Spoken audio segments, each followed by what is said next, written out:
So what is all this forward programming talk? All this Spektrum forward programming. You got your Spektrum transmitter. You've got your E-flite or your hobby zone RC airplane that has safe select. And then you hear this crazy word called AS3X. And everybody's talking about forward programming. What is forward programming? Well, I'm going to tell you. It's only going to take a couple minutes. So sit tight. So thanks to E-flite and Spektrum and that whole family, they came out with RC airplanes able to self-level. Safe, we call it safe select. We're going to select the safe. And they gave all of us the opportunity to try this, this hobby. So what's forward programming? So E-flite or Hobby Zone, a couple other E-flite Spektrum brands, their receivers is what the brain is inside the airplane. And inside the receiver has a bunch of microchips and a bunch of magic that will self-level the plane. Well, the receivers were programmed at the factory to have that, right? So the factory forward programmed all the receivers for individual airplanes to be able to have different flight modes. And one of the flight modes is safe. Other flight mode might just be to help with a stable flight for turbulence. Another flight mode be to help it hang from the prop. Another flight mode might be to make it fly on a knife edge. Different flight modes using the AS3X stabilization. AS3X, the three different axes, right? So you got your roll and your pitch and your yaw. The AS3X. And one of the flight modes is self-leveling, safe. All the receivers were forward programmed. Well, we have the ability to forward program them on our own. If you buy a E-flite plane that's a bind and fly, it comes with a receiver, you bind your transmitter to it, and you fly it in the flight modes that came with it, new, from the factory like that. You have the ability to take that receiver out, update it, and erase it to nothing, and then custom program it for whatever you're going to put the receiver into. And the way you custom program it is through our transmitter via forward programming. Let me show you directly in the transmitter. From the screen of your transmitter, that's how you access forward programming. Forward programming is just a menu item, and that is how you gain access to program the receiver.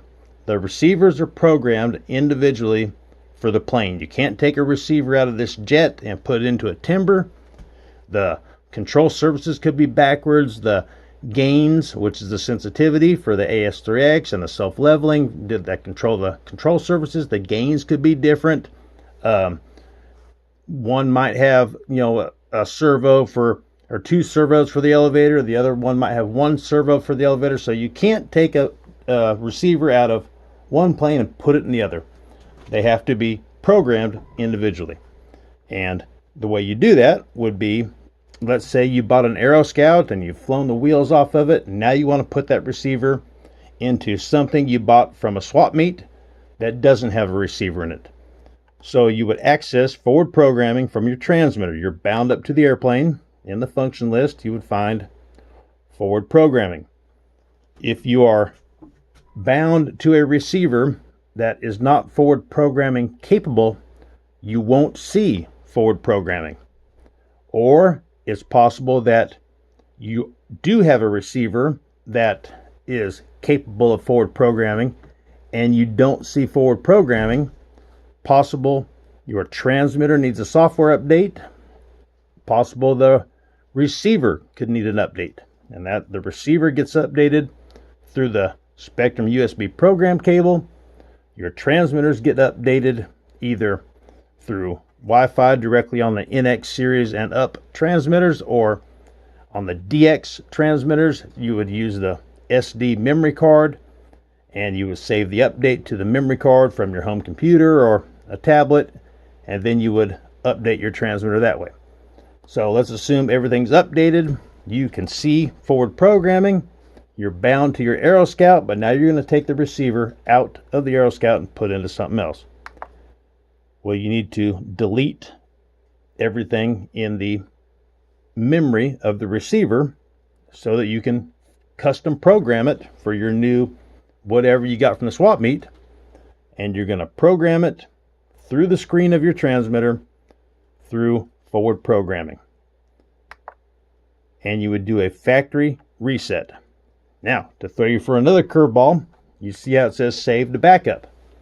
Each receiver has enough memory and enough know-how inside of it to have 2 airplanes.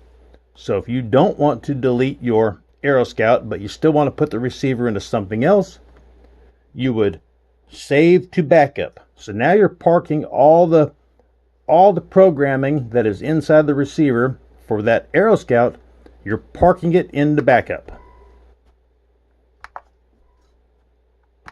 Complete.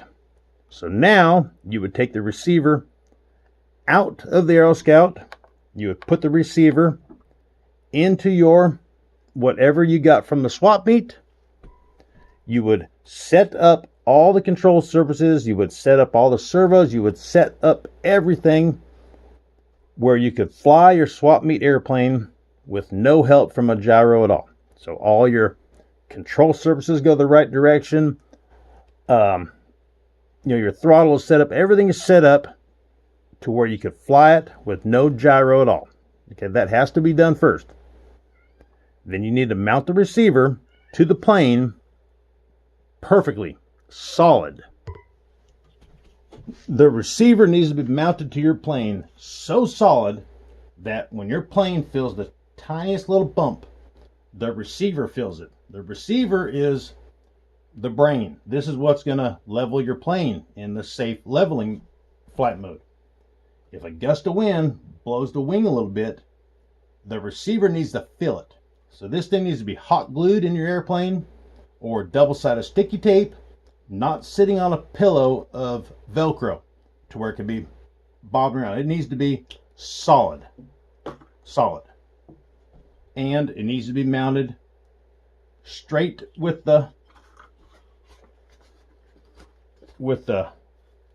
flight direction of the airplane. It can't be mounted on an angle because the receiver is going to know front, back, left, right, upside down. It's going to know everything, and it needs to be mounted solid.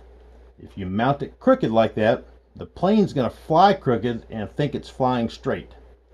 So the receiver is mounted perfectly straight to the straight flight path. It can be mounted with the pins to the back, the pins to the front. It can be mounted on its side. It can be mounted upside down, but it has to be straight to the flight path. Not on an angle, not sitting kind of cockeyed. Flat, straight to a straight flight. The receiver's mounted in your swap meet plane, and it's mounted solid like we just talked about. And all the control surfaces are set up and ready to go, and you're ready to fly it. You have your dual rate set up. Everything is ready to go if you are going to fly it with no gyro assistance at all. Then you would go back to forward programming in your new plane, gyro settings, first time setup, and it walks you through how to set it up. I've got several videos on it, continuing to make several videos on it, but there's some warnings up front here that are really crucial. Make sure your model has been configured, including the wing type, reversing, travels, trimmed, etc. Ready to fly with no gyro in mind.